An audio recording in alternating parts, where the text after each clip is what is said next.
Welcome to Fancounters. My name's Nick. And I'm Elizabeth. And you're back. I am. Woohoo, you didn't do Jerry Mathers with us. Nope. But that's okay. We are here, and you can find us online at Fancounters Live on Twitter, Facebook, search Fancounters or Sharpie Nation.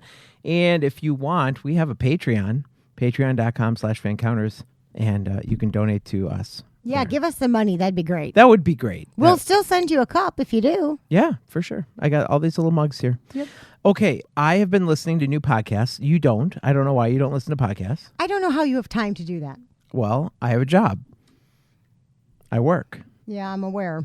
I don't like it. So I have my little earbuds in, and I'm able to, Well, that's rude. Aren't you supposed to be actually, working? I am.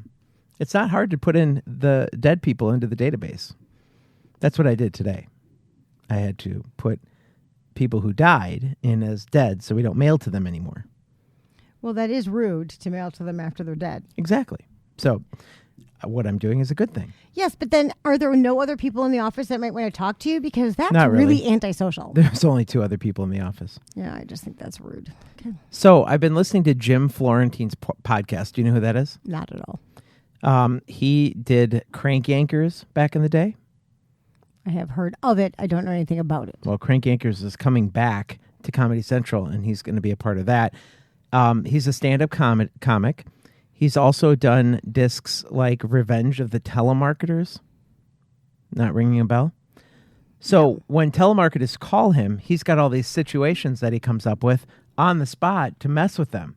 Like one of them, his grandpa died. And he's like, do you know how to resuscitate? Does this guy sound healthy? Can you hear? I can't hear him breathing. And the guy's like, do you need me to call an ambulance? So it's kind of funny. You know what? That's like boy humor. That's not funny at all. Well, he's got a podcast that's all full of boy humor. It's Everybody is Awful Except You, the Jim Florentine podcast. Now, I invited Jim to be on our show to pitch his show, and his people said, sorry. He's on the road, he's traveling, he's too busy. And I just don't think that that's cool. But in true Jim Florentine style, after listening to his ranting podcasts, I thought we need to have a ranting podcast of our own because I've got a lot of pent-up things that I need to talk about. And if you don't want to hear them, you can just skip to the next episode or go back and listen to something more entertaining. Or listen to my nice things. I told you to come up with things that bothered you. Oh, yeah. I got lots of things that bother me. That are not related to me. But you're such a nice person. How can you have so many things that you're all bent up about? I am. Because this world is becoming crazy. Let's first talk about a text message that I sent to you a few days ago. Can we start there? Okay, but first, can we back up just 1 second? Sure. We are in the wrong chairs. And I don't like it. I am looking the wrong direction. I'm on your right. I know you're not where you're supposed to be. This is not my microphone. I had to switch chairs. Just so you know, I'm not very comfortable with where I am right now. That's our first problem. Carry on. All right, text message from a few days ago. Yes. So you had a birthday this weekend. I did. And you went out of town. We went down to the Great Smoky Mountains to see the leaves change in 520,000 acres of trees. Was that cool? It was cool. And so I texted you and I said, are you going to the place with cotton candy wine? Would you like to tell the audience what you said? I don't remember what I said, but I think I will read it to you. We passed it or something. No. You said, we saw the cotton candy wine place, but I still have some at home. Right. Yes. So then I asked you, several messages down, are you going to bring some cotton candy wine for us to toast your birthday with when we record this podcast? And what did you say? Nope. Now, if someone would ask me, hey, are you going to a specialty thing you can't get anywhere else but in Tennessee? Mind you, we're in Wisconsin. I would say, oh, I am not going to get anything for myself. Would you like me to get something that you can reimburse me for? How about this? If you wanted cotton candy wine, why didn't you just say, hey, while you're down there, can you pick me up some cotton candy wine? That's where I was going with the whole conversation. No, it is. That's not where you were going. It was. No, Because if you were going there, the text would have read, hey, while you're in Gatlinburg, can you pick me up some cotton candy wine? That's what I meant. Why didn't you say, hey, I see you're interested in the cotton candy wine. Did you want me to get you some? I thought you were just being conversational. And when I am on the road, I often do not even check my email. So lots of times. This was a text message. Yeah, it's not an email. I don't check those either. You responded to me. Yeah, but how long in between? I texted you at 8:09. And you texted me back the next day at 6:25 a.m. Right. Almost 24 hours later. Right, because I don't check them. I don't pay attention to them. But when my text came in, had you still had the opportunity to get me cotton candy wine? Probably we could have made a special trip back into Gatlinburg to get it. Mm-hmm. But never once in any of the texts you sent me did it say, get me cotton candy wine. Why did you think I was asking you about it? I thought you were being conversational for my birthday. That's so stupid. No, Obviously, if you would I like wanted something, to try it. ask for it. Do I get to try it? You do. I will bring the cotton candy wine the next time we have dinner after the podcast. When we usually have dinner in the summertime more. Okay. Oh, so I have to wait 6 to 8 months for summer to roll around again? Well, doesn't cotton candy wine seem to be the summer kind of event? But if you'd like, we'll have you over in winter. Yay. And we'll have cotton candy wine. Okay. So that was my first problem of the world. Boy, if that's your only problem, dude, your it's not life my is only going problem. well. Because truly, if you had just said, Elizabeth, get me some cotton candy wine, I would have sent Mark back into Gatlinburg to get you some.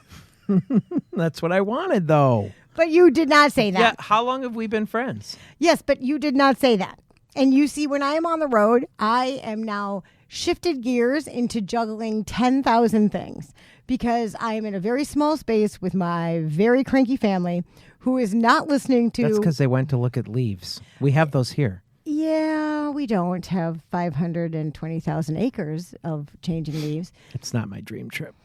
Well, it would have been mine if we had gotten there the day before when it was 75 degrees. But when I got there, it was 50-some degrees. And while we stayed, it stayed in the high 50s, low 60s. And when we left, it went back up to 75 degrees. Well, you brought that Wisconsin air with you. And then we came home and it snowed again. Hey, did you go to Hamilton yet? Nope, we go to Hamilton this weekend. Oh. Well, I went this past weekend. Yes. And I thought that the show was a little bit overhyped. Like, it was a good musical, but it wasn't the best thing I've ever seen in my life. I've seen gooder. I believe the word is better.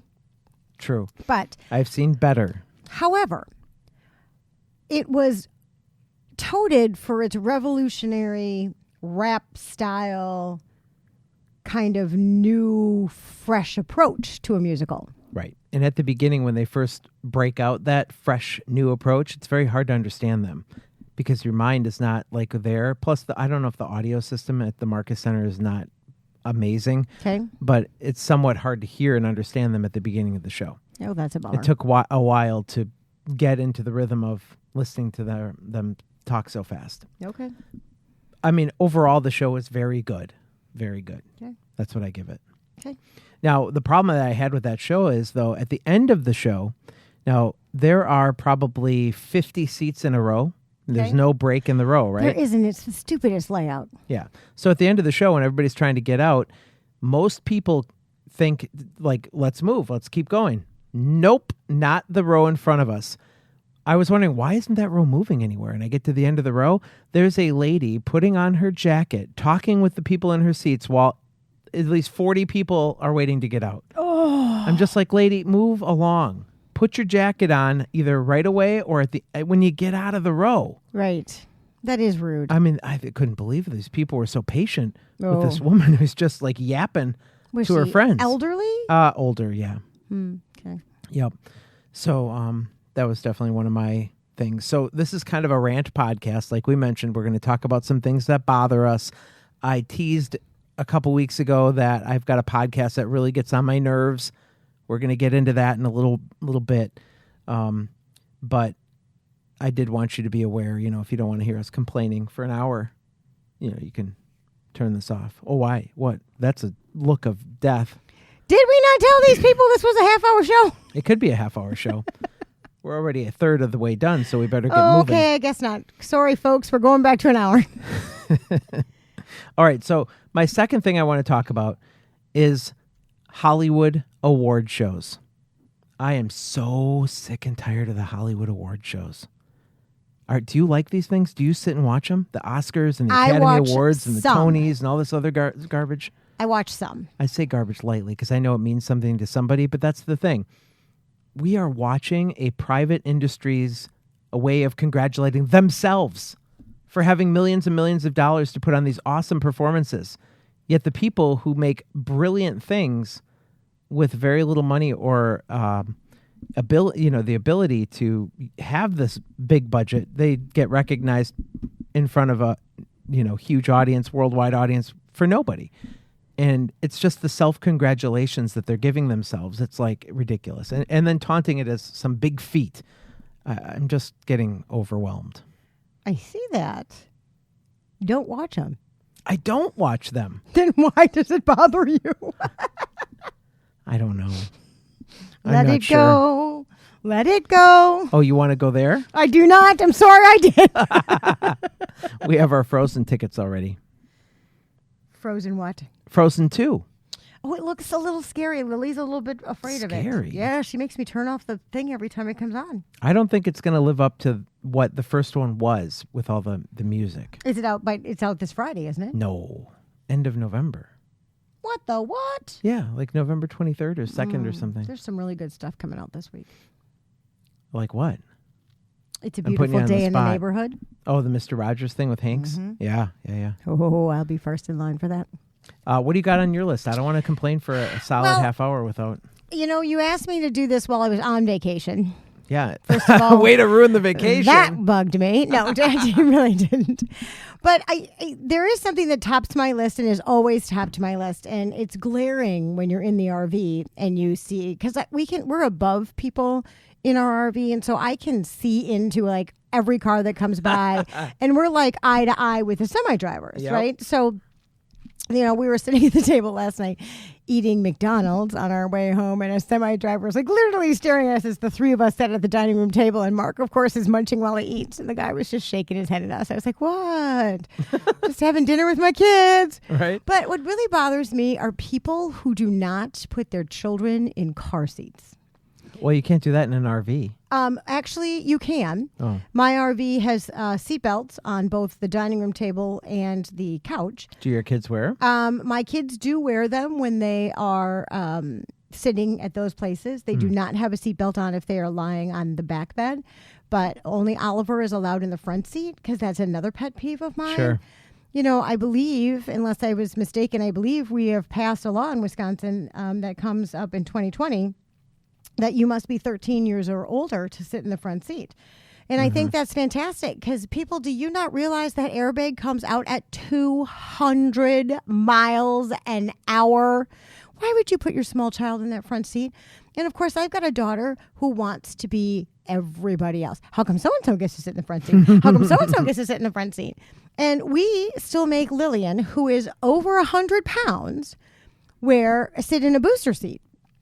And I think that law is changing too. They're going to have to sit, age or the weight restriction goes up. They're going to have to sit in that booster seat longer. Lillian has much, much smaller friends that are both thinner and significantly shorter who do not, when I offer them, want a booster seat. Now, Lily will sit in her booster seat because she knows, A, she can see out the window, and B, the seatbelt isn't going to strangle her in an accident.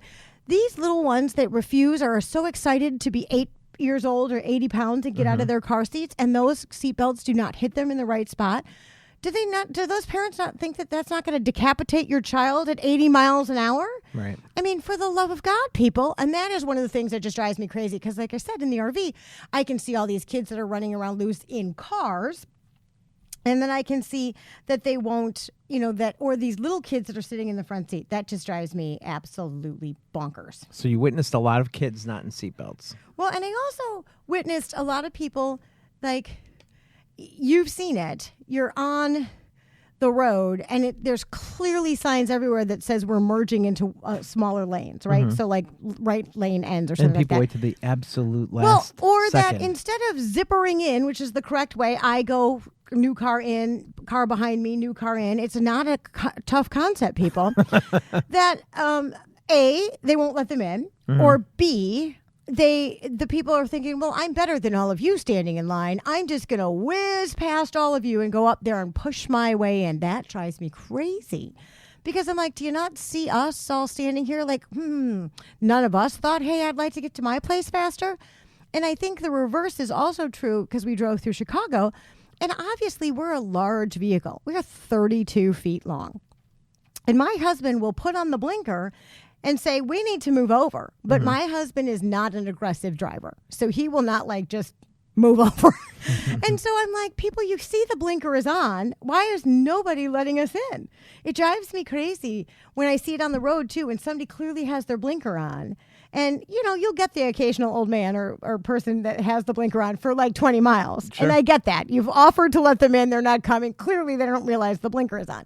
But if I'm, you know, looking like I'm trying to get into traffic and you won't let me in, or you come darting past me when I've been standing in line, letting one car in at a time, that just drives me crazy. People, let's have better manners on the road, shall we? It happens all the time with Miller Park because it's a left exit off the freeway if you're traveling east towards the park. And it will back up at least for 2 to 3 to 4 miles. Of people waiting to use that exit. And then when you get up there and then you got people trying to go in at the last second, I'm like, no, I get so tight on the car in front of me. I'm not letting anybody in. Yeah, it drives me nuts. You can honk at me all you want. I don't think that's very nice. And then I thought of one this morning, but I've kind of ranted and raved about it before. There was snow on the car. And once again, my husband goes outside, clears off his car, knowing full well that I need to leave. Cleans off his car and leaves. And not yours. I'm like... He doesn't listen to the podcast. Clearly not, or you would know that I have asked you repeatedly to clear off my car. I'll do it myself, never you mind. Never you mind. Have you been to the Apple Store lately? No, but it's on my list because both of the kids need stuff from the Apple Store for Christmas. Oh my God, that store drives me crazy. It's awful. When you walk into that Apple... Did you call ahead and make an appointment? No. Okay. First of all, it's unlike any other retail experience you've ever had. And it's been a while since I've been in the Apple Store, so I'm sorry if this all sounds like I'm shocked, because I'm shocked. Okay. There's barely anything on the walls. It's a white room with the glass doors. And you walk in, and some guy with a tablet's like, hello, may I help you? And I'm like, all right. And I give him my name. And then they're like, somebody will be with you shortly. And I was like, all right, super. He goes, you can walk around and look at stuff. Excellent. That sounds like fun. So I go around and look at stuff. There's not a freaking price tag anywhere. Nope. There's no specs of anything. You're just looking at tablets and iPods and computers and desktops with no knowledge of how many gig of RAM they have or hard drive space or anything. I can't stand this blind retail shopping experience when everything is so transparent online. Why do you hide the stuff for the people that actually come into your store? Because I'm saying, do you not want me in your store? Would you rather I just buy all this crap online? I think what they're saying is I want you to fall in love with it after you've looked at it, and then I'm going to yank you with the $400 price tag. $1,400 price tag? Yeah, I'm like, first of all, the laptop that we looked at for my father-in-law, we liked all the specs of it and everything like that. And then it showed the price of like $12.99 or something. Oh, no, this one as picture, this computer here is the $18.99 model.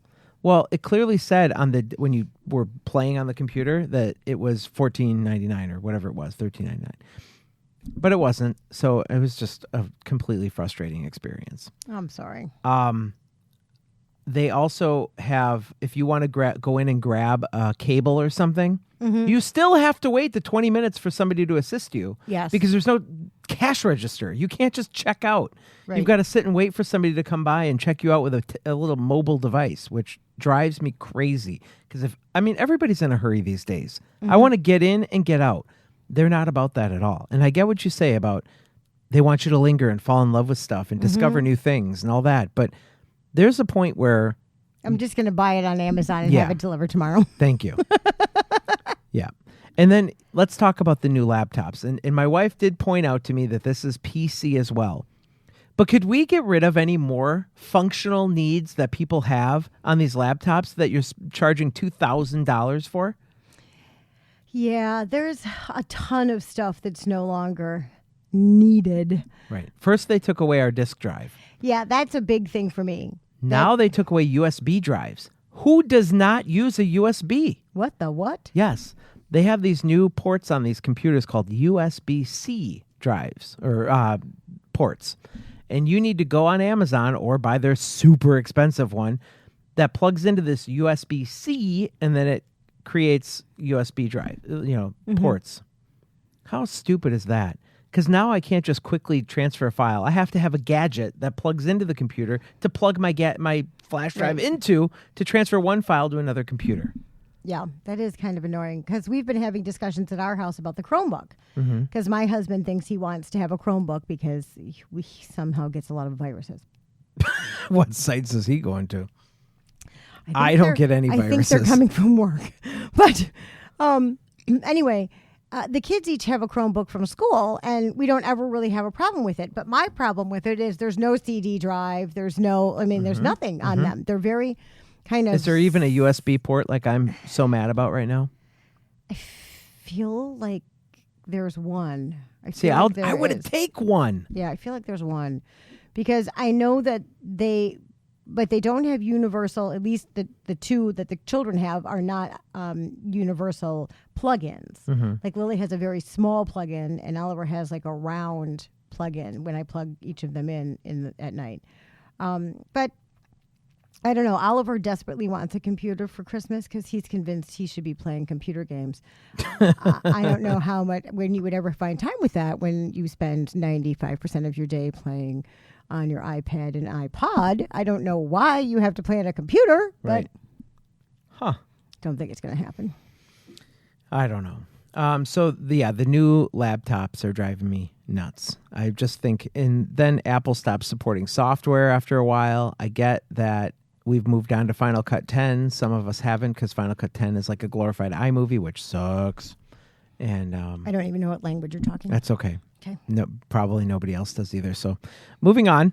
What else you got? Well, I want to go back off of your the customer service experience you had at Apple. One of the things that drives me crazy, and it no place in particular, is when I go and I have a question and they look at me and go, "I don't know," and then don't go find out. Like, where will I find pajamas? I don't know. So I should go find them. It's the weirdest thing. I have really, really been very disappointed at fast food lately, and we don't eat a ton of fast food. But on a road trip, we were at a McDonald's yesterday, and she was an older woman, and I get it. And oftentimes, a fillet of fish or an artesian chicken take longer. I have sat as long as 15 minutes waiting for them to make an artesian chicken while nobody brings the rest of my kids' food, which drives me crazy. And so I said to her, because it's 2:00 in the afternoon, it's not the noon lunch hour, which will be faster, a fillet of fish or an artesian chicken? I don't know.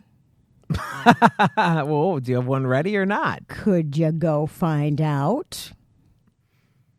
Just stands there. Hello? I'm like, fine, I'll take the fillet of fish.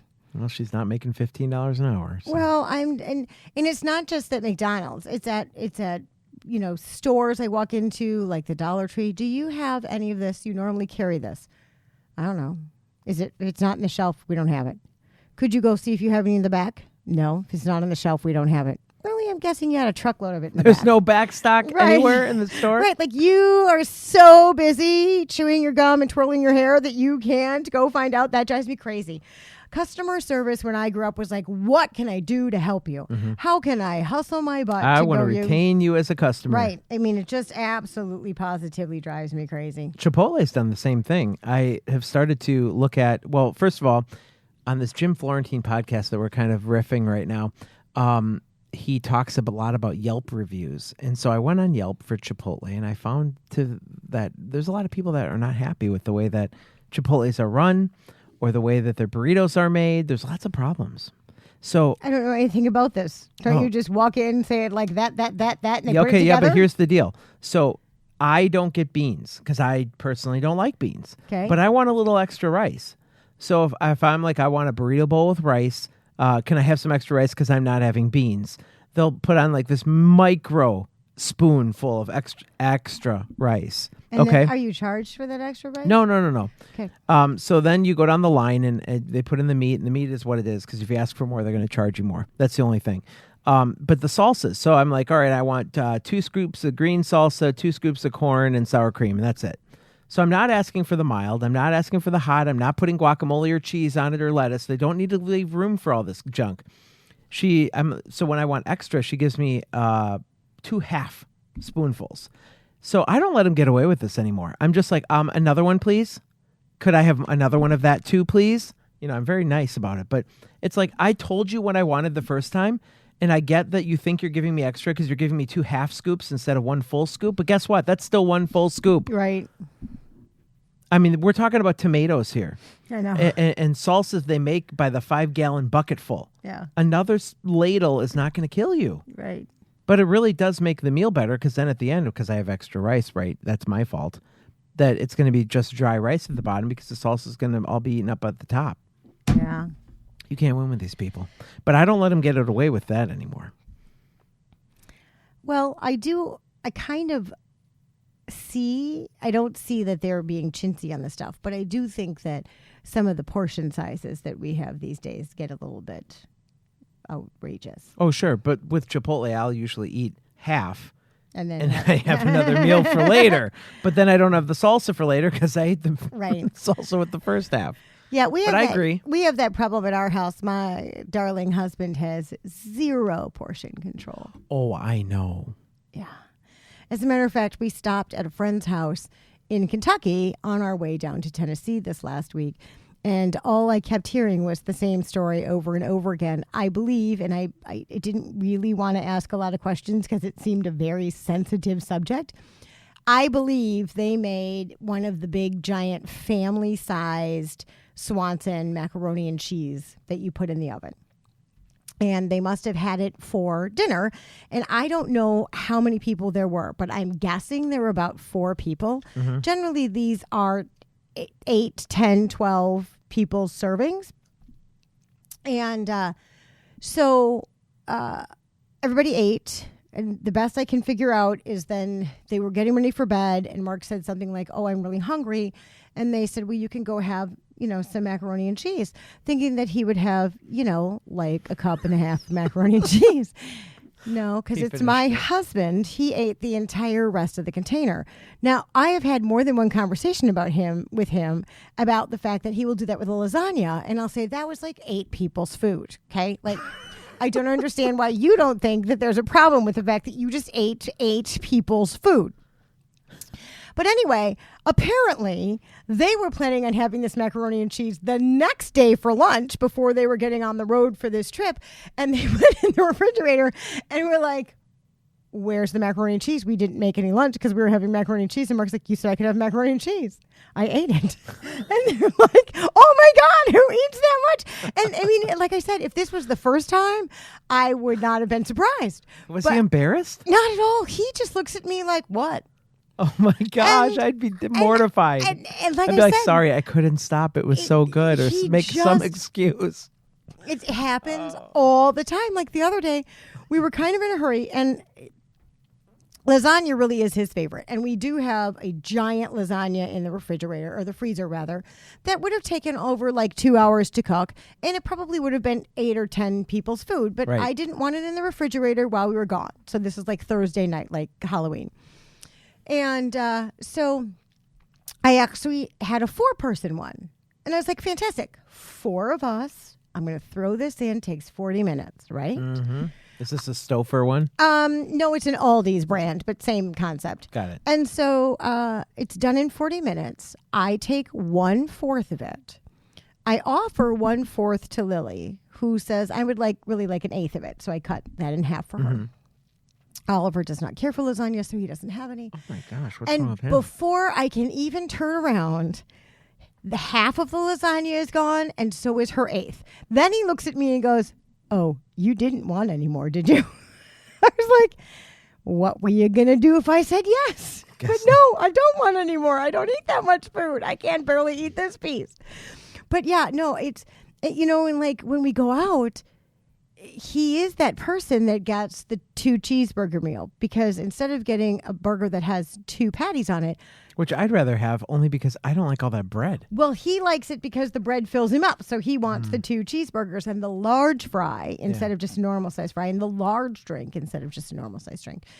And it's also unbelievable to me that he can, at any restaurant, go through like 5 or 6 Cokes in a sitting.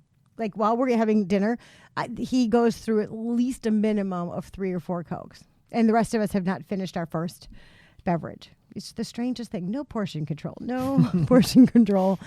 The whatsoever. belly full to the brain is taking a little bit too long. Yes. Got it. Did you see on television that the CW has launched a show called Nancy Drew?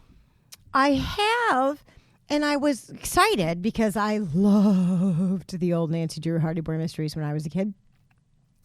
And I watched it for about 4 minutes. I happened to catch it one day. It looked like it was going to scare the bejesus out of me. Really? Did you watch episode 1? No. Because the first 4 minutes of episode 1 would have left you with something else. What? Now, when you think Nancy Drew, at least I think family-friendly television. Yes. It's a young girl solving mysteries, right? Yes. Not this version. Oh, hey. The first 4 minutes of the pilot left her in a short skirt on top of a guy thrusting up and down on television. Nancy Drew would never do that. Well, she did. I've read the books. That is not cruel. Yeah.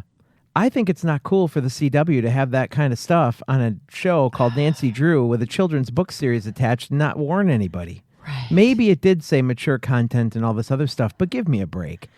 Do you really need to have her humping some guy that just ruins Nancy Drew. on the first 4 minutes of the stupid show? Bring back Pamela Anderson. Was that her name? I don't think so. She was on Baywatch. Pamela Sue Anderson?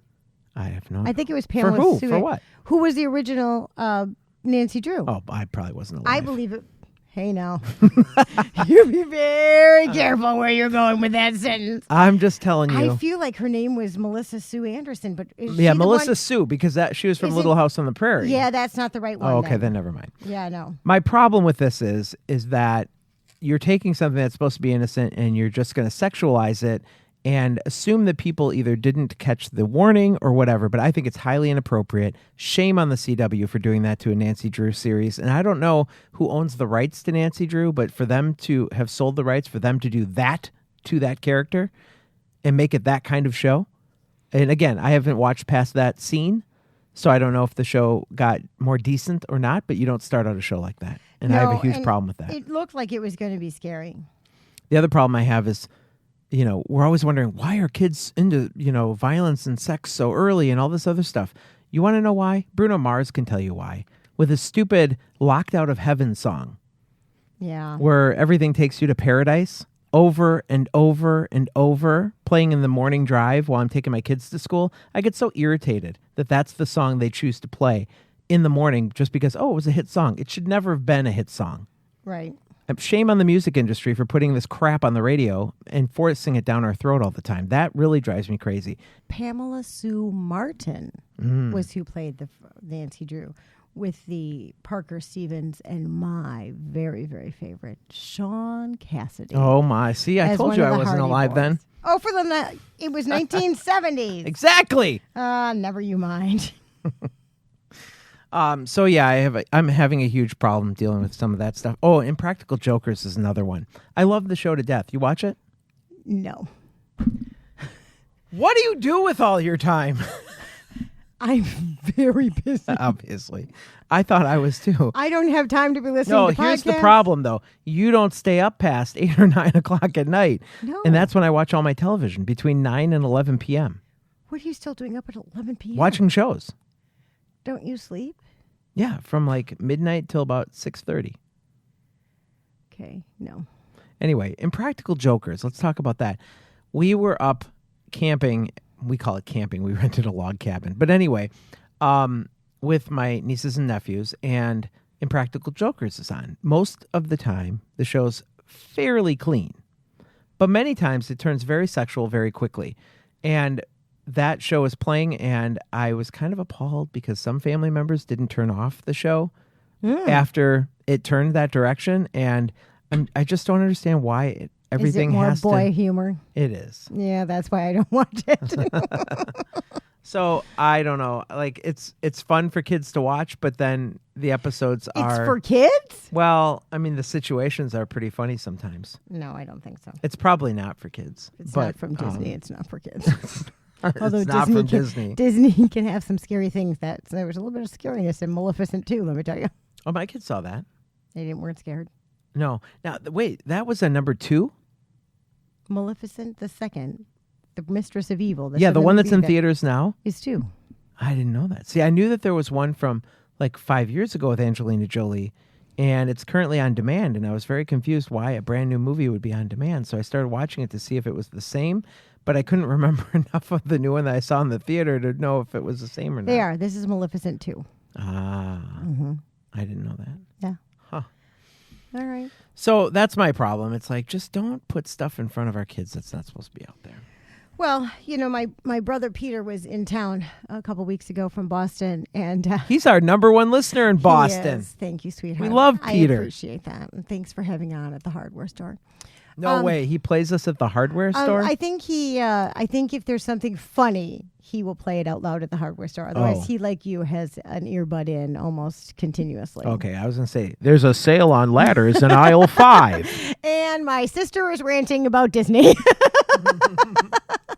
But it was kind of funny because I was quite upset with Oliver. As you know, in the past, he has bought all these scary movies that, first of all, he should never he went be walking. on her iTunes account and charged up over $100 Apple Music, $120 of scary movies. Of all movies that there was no way his mom would let him watch. No, and even that, they were free on all of the systems we have, like Netflix or Amazon. We could have seen all of them for free, even though there was no reason that this is a child who oftentimes is just like afraid to be left alone.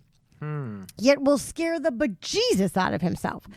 And so Peter was with us for the week, and he was just like, you know what? I don't understand how Nick can be the person that loves scary movies. Yes. And then spends all of this month and next month watching Hallmark Christmas shows. Oh my God, I already started. I know we're just past Halloween, so this episode's coming out a little later, but what is it, November 6th or something right now today? Yeah. I've watched 4 of them so far. They're not as good as they were last year. I'll put it right out there. I can't watch them. Why? Because after we listened to that director who was like show number 2, who said to us how they're made, it's all I can think of. Every time I see one, I pumped that out in a week and a half. We did that entire movie in 2-week stops in the middle of summer. I know, but they're all the same. They just make you feel so good, and you want to live in that world. Okay, so everybody's so happy. So the paradigm I don't understand is, how can you watch all these scare the bejesus out of me movies and then want to be in this happy Christmas cinnamon smelling I don't know. There's snow something. world? There's something about being scared that's fun for me. Huh. But only in a movie sense. I don't want somebody breaking into my house and coming at me with an axe or anything. But I don't know. There's just something about these, that's how. But Oliver these are just two fake worlds. I mean, it's like you can like the color blue and you can like the color orange. They're totally different, but you can like them just as much. That's really the only explanation I have. Okay. But I really do like all the scary stuff in October, and then as soon as November hits and Hallmark starts, I got to tell you something. Oh my! YouTube TV does not play the Hallmark channel. So Kathy and I have subscribed to yet another streaming service for 2 months. Hallmark Movies and Mysteries? No, because here's the deal. I signed up for that Hallmark Now app for a 7-day trial. They don't even play the new movies. You can only watch old stuff with that app. So I canceled that service before they billed me. Now there's a service called Fubu or Fubi or something like that that does have the Hallmark channel, and you can DVR things. So I've got all the movies set up on that service. So now for 2 months, I have to pay another $54.99 on my cable bill so I can watch the Hallmark movies. Why don't you just go back to cable? I won't. Because DirecTV just screws their people over. I'm not a fan. They just take and take and take and take, and they never give you an inch. And then when you quit, they're like, "Oh, I got this great deal for you." Guess what? I've moved on. You should too. Okay. DirecTV is horrible. We don't have DirecTV. Well, what do you have? Cable. Like Spectrum cable? Yeah. See, I have their internet, but like Spectrum used to be Time Warner, and if you know, if anybody listens who has Time Warner, you probably know that the whole service is somewhat bad, garbage. It's perfect. Don't you have trouble with your DVR and stuff? Never. Anyway, moving on. Okay. You've got robocalls on your list here, I see. I do. I found the best app for robocalls. It's called RoboKiller. And it identifies when a robocaller is calling in, and it plays a fake message that makes them think they're talking to somebody, records it, so you can then listen to it. What the huh? Yeah, and it's got like celebrity impersonators on here. I don't understand. Like Donald Trump and Hillary Clinton are on here. There's So when the phone rings, you just hit that app and that app No. answers it? The app takes care of it. Cher is on there. Hermione Granger is on here. There's different things. Yeah. I don't understand. So it grabs the call, and then it will play. Here, this is what it does. I'm gonna give you an example. Who do you want? Do you want to do? I would like Hermione Granger. Hermione Granger. Here we go. Hello? Oh, okay. Yeah, I'm sorry. I've just been a little caught up at the moment. You just caught me trying to study for my OWL exams. And then they start talking. Oh, blimey. What was that? What Did was you what? hear that? I didn't hear anything. Wait, hold on a sec. Okay. I'm sorry. But it's a Sure. robo that's Harry, called you. Did you hear that? Sometimes it's real people. How do I stop this? I don't get real people. I get that thing that rings, and most of the times my phone will catch it and will say scam, and then I can just Okay, well, this dismiss will it. catch it too, and you won't even know they called until you listen. And the thing is that it will then just like have that dead silence, like it's waiting, and you're like, hello, hello. Okay, now we're done. And so I hang up and then block the number. Right. But the thing is that I'm on every no-call list possible, and I call it all the time. So they're like, oh, you're on the list, you're good. I continually put us on the list because obviously we're falling off the list at some point because somebody is calling me almost every day telling me that my credit card has an alert or your Medicare benefits are going to run out. Or my very, very favorite, this is the Social Security Administration. Right. And there's a problem with your Social Security number, and you need to call us immediately before you start incurring charges, which I find to be absolutely hilarious because 4 or 5 years ago, my Social Security number was stolen and put on a fake tax return. I'm sorry, I really needed the money. And the IRS caught it because they made me the first one instead of the second one, as Mark is always the first one on our taxes, and so they caught it. And as a result of it, we no longer use my Social Security number. So my Social Security number, I don't file taxes under my Social Security number. The IRS sends me in the mail a PIN number every year around tax time for both myself and Mark, and that is what identifies our taxes. And so our Social Security numbers are useless.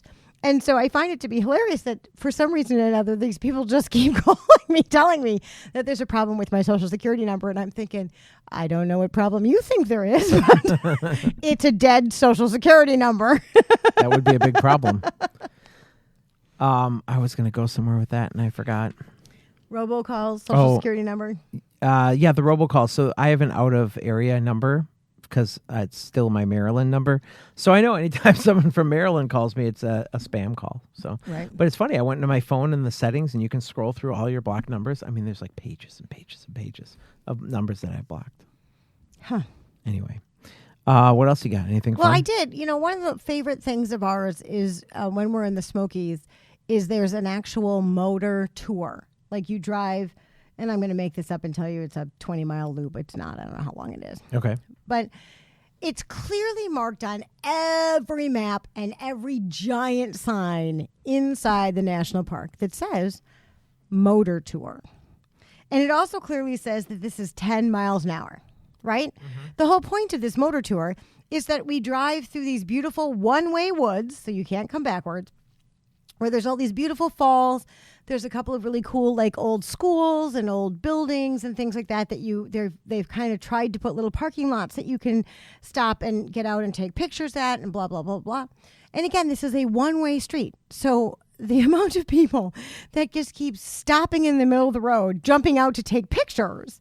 And I'm thinking you can't see all these little drive, like pull out spots for you to stop and do that if you think this is so beautiful. But what's my favorite is the person who is trying to do it in like 5 seconds flat. That would be me. Who is up our butt in the car trying to make it through this in 10 minutes flat. And Mark, of course, is the world's slowest driver to begin with. So he is holding steady at 10 miles an hour. I'm telling you, we are going 10 miles an hour. I could have gotten out and run faster than the car was going. For a short distance. But it's funny because I just don't understand these people. And so oftentimes Mark will pull over in the cutouts and these people will come whizzing by. And I don't understand why did you go on a motor tour where you intentionally were supposed to be driving slow to be looking at what was going on and then go through it at, like it's the Indy 500. Because there's people like me that say, all right, honey, yes, we're going to go on the scenic tour. Let's do it. That sounds like such good fun. I know, because you and then hate I'm nature. Like, there, we did that for you. Okay. Yeah, we did what you wanted. But it's at 10 mile an hour. So where is it you think you're going? You can't just stop and we're enjoy trying to the get road. done. Yeah. Mm-hmm. Well, speaking of traffic, that is something that's on my list is the fact that like downtown area where I live has so many stoplights and one will turn green as the other one is turning red.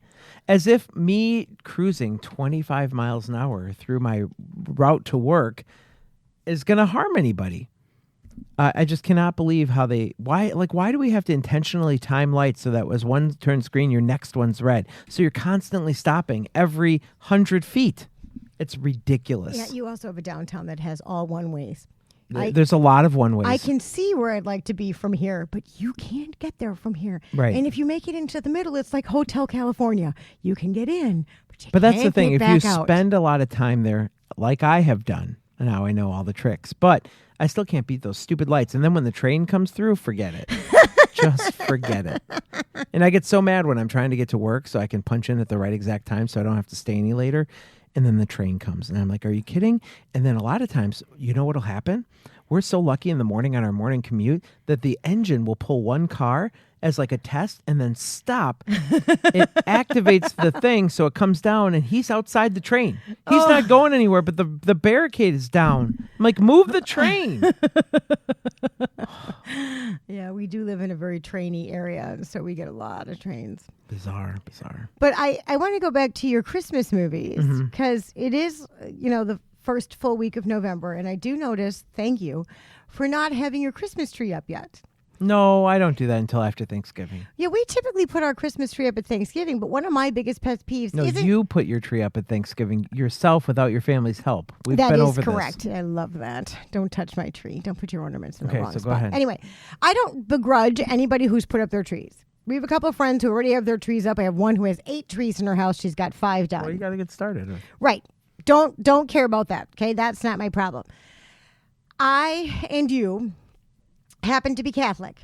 No judgment on anybody that isn't. But in the Catholic faith, Christmas season actually starts just the first week of December, the first Sunday of Advent, and goes all the way through the second week of January when Epiphany or the wise men show up, right? The kids got to have a baby shower, so the gifts have to show up, right? Right. But what I love about this is the people whose trees are down and on the curb December on the 26th. 26th. What? First of all, we're not done with Christmas. Second of all, how much do you hate Christmas? That like You gotta get the H out of the second. And I understand the fake tree versus the live tree, and you may have thought, oh, it's been here too long. Put some more water on it, people, and make it another 12 days. I don't understand that. We wait and we wait and we wait. And it takes a long time to put these things up. Like for me, it takes me, Mark, as most of our listeners know, Mark leaves on Wednesday and comes home on Saturday. And in that time, I have the 2 trees up. Because Elizabeth hates Thanksgiving. I don't hate Thanksgiving. I You just spend it alone. Right. Well, that's not true. I spend it at Walmart with probably a couple hundred other people. So I'm never alone. But I get to get everything done, and it's fantastic. But I do the trees, and I do the shopping, and I do the wrapping, and then I do the Christmas cards. And that's another thing on my list here. And that is, please, people, don't send me a Christmas card that you've just signed the bottom of. Mary and John. Thank you. Pointless. Except then people are like, don't send me the letter. I don't care about your stupid family's, accomplishments. Well, okay, then don't send me a card at all, and I will take you off my Christmas list. Because it's very much like my mom, who did this the other day. I'm not saying that my children are not smart. I'm just saying that the school district we are in teaches cursive for a whopping 4 weeks. So if you don't get it in that 4 weeks, you don't get it. So at our house, cursive is a secret language. Like if Mark and I need to talk to each other, we write in cursive because no one understands it, right? Oh my gosh. My mother hand makes cards. And bless you people that do that. I don't have the patience or the time. But my mother handmade my children Halloween cards. Now, I have a 13-year-old and a 10-year-old, okay? They are different cards that my mother has handmade, stamped, and cut out and painstakingly glued together. And then she writes inside in cursive. And my children look at me and go, what the hell is this? You should be thankful that she at least writes your kid a card. So, yes, but, when I was a kid, and I said this to my mom without trying to be rude, Mark said it came out rude, but it wasn't intended to be. I appreciate the effort that you've put in the card, but my children can't read it. And for a 13-year-old and a 10-year-old, put a buck in it. Make it, you know what I'm saying? My mom's like, well, they shouldn't expect money. And I said, Mom, your mother would send me a card, and I thought the buck was the best part. Right? And so you send me, my children, cards that you have painstakingly done, but then they can't read a blimey thing of it. So please stop sending my children things in cursive. And I noticed the piano teacher keeps doing it too. These are 20-year-olds who write the instructions for my children in cursive. And so I'm constantly having to stand over my children and say, well, that says blah, blah, blah, blah, blah, blah. It's so weird that they can't read cursive. Well, you just wait. Yours may or may not teach it. I mean, there are some schools that don't do it at all in third grade. Teach it still. No. We get it for one. You make it through handwriting without tears in the cursive book. You get the one and then you're done. And once then nobody does it again. But I like the Christmas card that tells me what's going on in your life. I don't really care for a Christmas card that you spent, what is it, 50, 60, whatever the postage is now, that you have sent me a card that, bless your Christmas, John and Mary. Thanks. I mean, tell me what's going on in your world. I haven't spoken to you in a month or in a year or most likely whatever. A year. And I have a cousin. She has 9 children. Okay? That's a lot. She manages, I see these, it's my cousin. So I see her and her 9 children, except for the 2 away at college. And I raise you 2 more. Often, yes. And so I know what's going on in their lives for the most part. But I still get a 2-page front and back, just same one piece of paper, front and back, where each kid gets their own little blurb about what they're doing, what they want to be doing, blah, blah, blah, blah, blah. And it's delightful because then when I see them again, I can be like, oh, I understand that you're into, horse trading. Oh, so you want this for talking points? No, I want this because I genuinely care about your lives. Well, that too.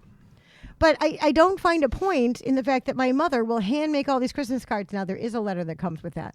But she hand makes all these Christmas cards. And I bet you about 4% of the people they send Christmas cards to appreciates the fact that she has literally spent months in the basement making all of these. Wow. Bless her. I will be sending ours to Sam's Club in the next week. Show up. Print out the letter. Got to write the letter. Stamp, seal. Out they go the first day of December. I like that. See, I like to get mine in right after Thanksgiving.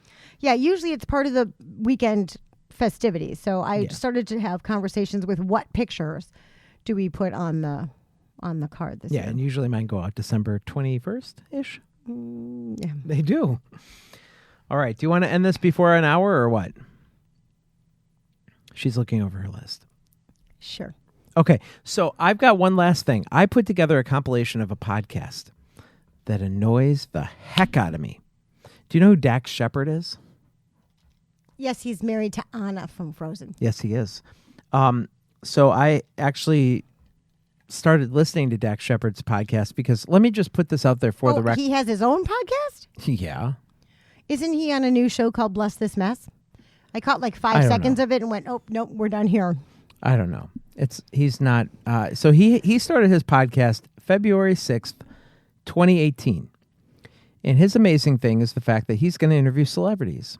Now, I never heard of Dax Shepard. Apparently, Isn't that what we do? Apparently, he is a celebrity, though. He is. Yeah, but I don't get guests like Ashton Kutcher and Ellen DeGeneres and Katie Couric and all. Yeah, I know. And if you would watch the award shows and pay attention to them, then maybe you too could have some of those people as friends.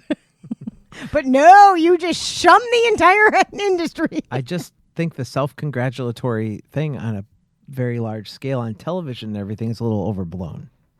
I just like to watch them because I get to see snippets of stuff I wouldn't normally see. That's true. Okay, so anyway, Dax Shepard has a podcast. It's called Armchair Expert.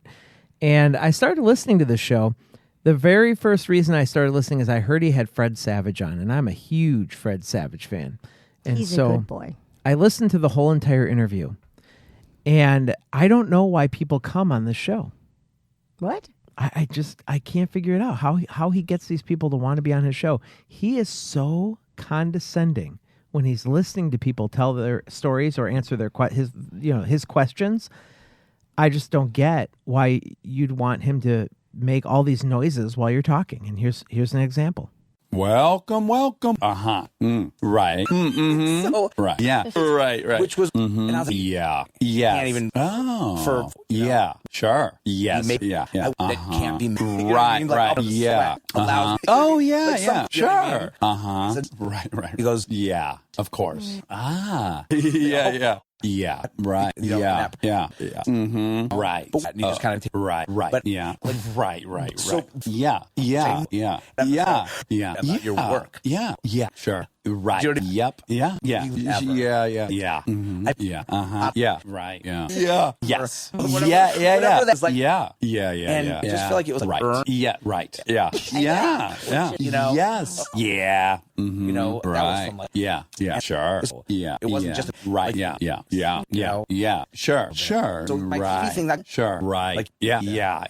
Very emotional. Yes. Me grow. Yes. If you right. Yeah. Because there's those shows I don't. Yeah. Yes. Go. Sure. Yeah. What just happened? Yes. It's not healthy. I don't need the help. So that's just a sample of the way that he responds when people are telling a story. Like he just throws in these random things that sound very like he's the most important person in the world because when we have a guest on, they're the most important person in the world. And I don't get that from his podcast. Well, I did find one of the things I find to be very strange is just they're very conversational, which is fine.